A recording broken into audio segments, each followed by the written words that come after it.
in which our protagonists, Anna and Levine, finally meet, and in which one of their tales comes to an end.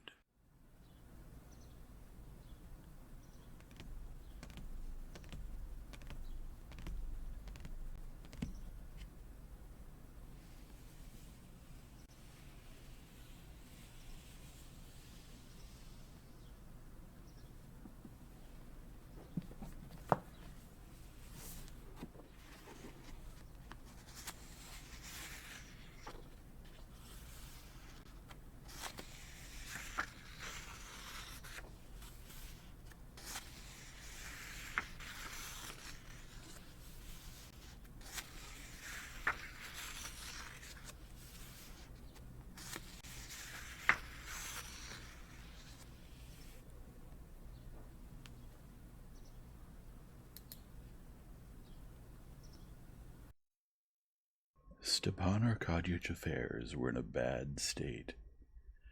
The money for 2/3 of the wood had already been run through, and he had taken from the merchant, after a discount of 10%, almost all the money for the final third.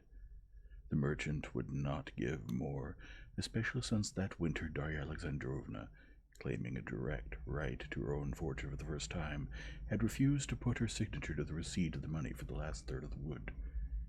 His entire salary went on household expenses and the paying of small, ever-present debts. They had no money at all. This was unpleasant, awkward, and could not go on in Stepan Arkadyev's opinion. The reason for it, to his mind, was that his salary was too small. The post he occupied had obviously been a very good 5 years ago, but now it was no longer so. Petrov, a bank director, earned 12,000. Sventitsky, a company director, earned 17,000. Meaton, founder of a bank, earned 50,000.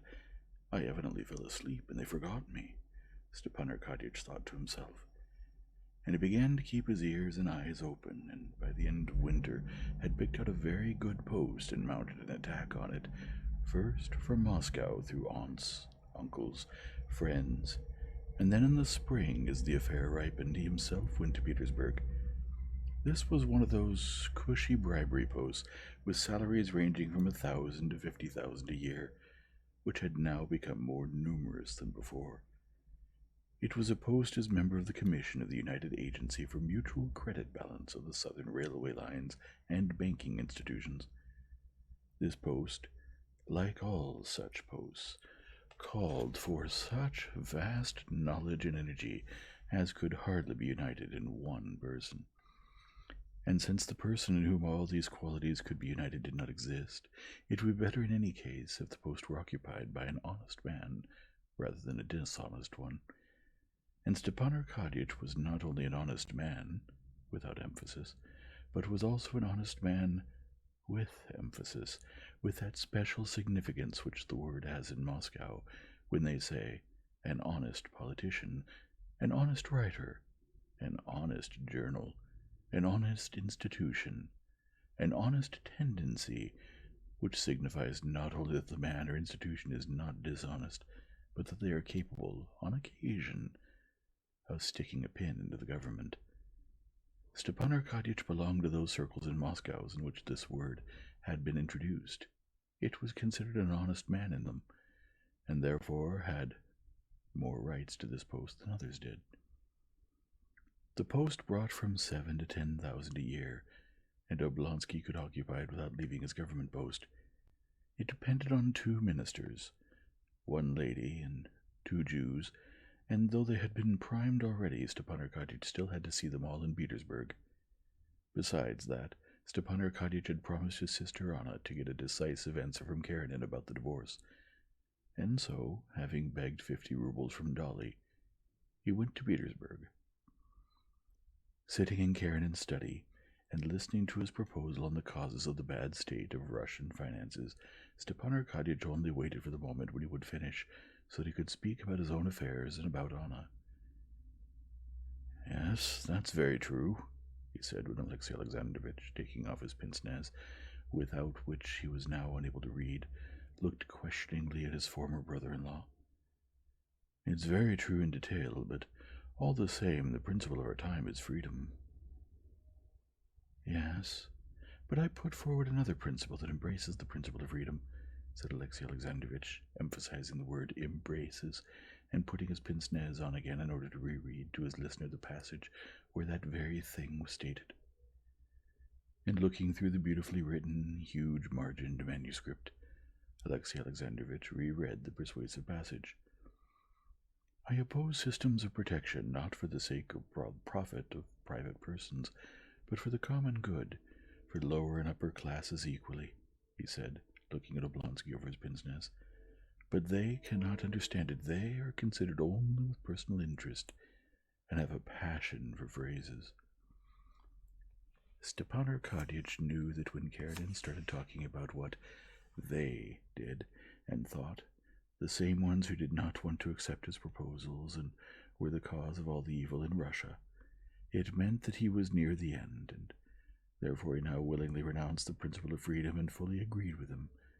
Alexei Alexandrovitch fell silent, thoughtfully leafing through his manuscript. By the way, said Stepan Arkadyevich, I wanted to ask you, when you happen to see Pomorsky, to mention to him that I would like very much to get that vacant post as member of the Commission of the United Agency for Mutual Credit Balance in the Southern Railway Lines. Stepan Arkadyevich had become accustomed to the title of this post, so near his heart, and pronounced it quickly, without making a mistake. Alexei Alexandrovitch inquired into the activity of this new commission, and fell to thinking. He was trying to make out whether there was anything in the activity of this commission that was contrary to his proposals. But since the activity of this new institution was extremely complex, and his proposals embraced an extremely vast area, he could not make it all out at once, and, taking off his pince-nez, said, Doubtless I can speak to him, but why in fact do you want to get that post? The salary is good, as much as 9,000 in my means. 9,000, Alexei Alexandrovitch repeated and frowned. The high figure of the salary reminded him that this aspect of Stepan Arkadyevич's intended activity was contrary to the main sense of his proposals, which always tended towards economy. I find, and I've written a memorandum about it, that in our time these huge salaries are signs of the false economic assiette of our administration. But what do you want? Said Stepan Arkadyevich. Well, suppose a bank director gets 10,000, but he deserves it, or an engineer gets 20,000. It's a living matter, like it or not.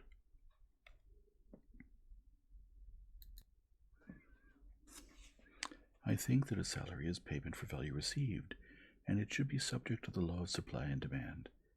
And if the appointed salary departs from that law, as when I see two engineers graduate from an institute, both equally capable and knowledgeable, and one gets 40,000 and the other contents himself with 2, or when lawyers or hussars who have no special professional knowledge are made directors of banking companies, I conclude that salaries are appointed not by the law of supply and demand, but directly by personal influence. And there is an abuse here, important in itself, and with an adverse effect on government functions, I believe. Stepan Arkadyevich hastened to interrupt his brother-in-law. Yes, but you must agree that a new, unquestionably useful institution is being opened. Like it or not, it's a living matter. They especially value things being done honestly, Stepan Arkadyevich said with emphasis. But the Moscow meaning of honesty was incomprehensible to Alexei Alexandrovitch.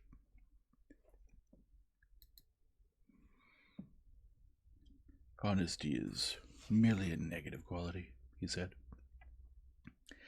But you'll do me a great favor in any case, Stepan Arkadyevich said, if you mention it to Pomorsky just in passing. Though it depends on more of Bulgarinov, I think, said Alexei Alexandrovitch. Bulgarinov, for his part, is in complete agreement, Stepan Arkadyevich said, blushing.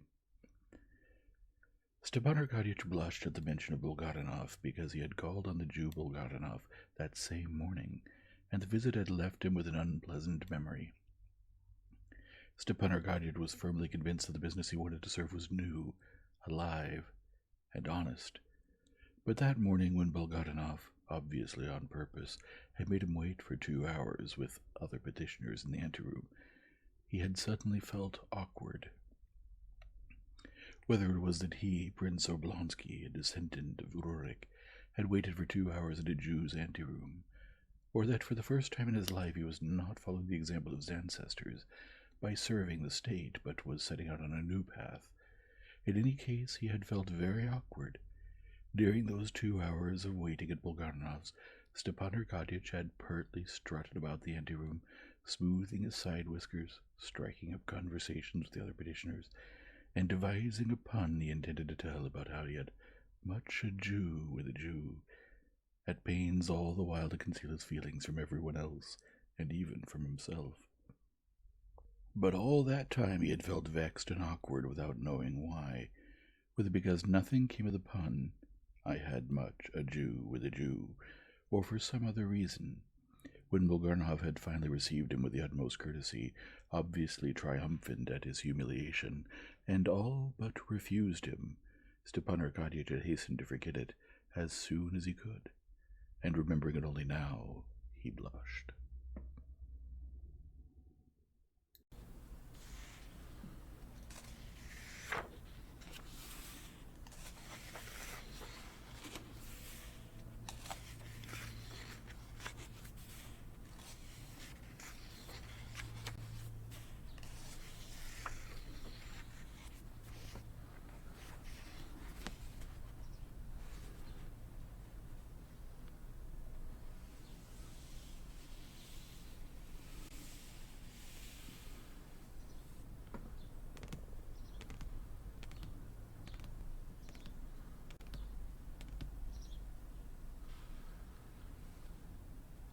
If you enjoy this format, please leave a like and subscribe and return tomorrow for the next chapter.